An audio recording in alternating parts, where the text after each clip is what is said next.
ರಾಣೆಬೆನ್ನೂರು ತಾಲೂಕು ತುಮ್ಮಿನಕಟ್ಟಿ ಗ್ರಾಮದ doctor B R Ambedkar ನಗರದಲ್ಲಿ ಸಂವಿಧಾನ ಶಿಲ್ಪಿ ಡಾಕ್ಟರ್ ಬಾಬಾ ಸಾಹೇಬ್ ಅಂಬೇಡ್ಕರ್ ಹಾಗೂ ಹಸಿರು ಕ್ರಾಂತಿ ಹರಿಕಾರ ಭಾರತದ ಮಾಜಿ ಉಪ ಪ್ರಧಾನಿ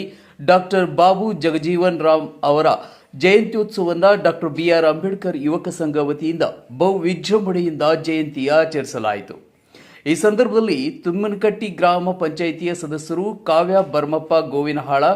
ಧರ್ಮರಾಜ್ ಕಡೆಮನಿ, ಅರುಣ್ ಗೋವಿನಾಳ, ಚಂದ್ರಪ್ಪ ಪೂಜಾರ್, ಬರ್ಮಪ್ಪ ಗೋವಿನಹಾಳ, ದುರ್ಗೇಶ್ ದೊಡ್ಡಮನಿ, ಬಸವರಾಜ್ ದೊಡ್ಡಮನಿ, ಆಂಜನೇಯ ಪಾಳ್ಯ, ಮಂಜಪ್ಪ ಗೋವಿನಾಳ್, ಆಂಜನೇಯ ಗೋವಿನಾಳ್, ರಾಜು ಹಲಗಿ, ಮರಿಯಪ್ಪ ಗೋವಿನಾಳ್, ಯಲ್ಲಮ್ಮ ಗೋವಿನಾಳ್, ದುರ್ಗಮ್ಮ ಹಲಗಿ, ಗೀತಮ್ಮ ಕಡೆಮನಿ, ಪ್ರಭು ಕಡೆಮನಿ, ಮಲ್ಲಪ್ಪ ದೊಡ್ಡಮನಿ, ಬರ್ಮಪ್ಪ ಪೂಜಾರ್, ಸತೀಶ್ ಕಡೆಮನಿ, ಮುತ್ತು ಕಡೆಮನಿ, ಅಣ್ಣಪ್ಪ ಪೂಜಾರ್, ಕೋಟೆಪ್ಪ ಪೂಜಾರ್ ಸೇರಿದಂತೆ ಮುಂತಾದವರು ಪ್ರಮುಖರು ಇದ್ದರು.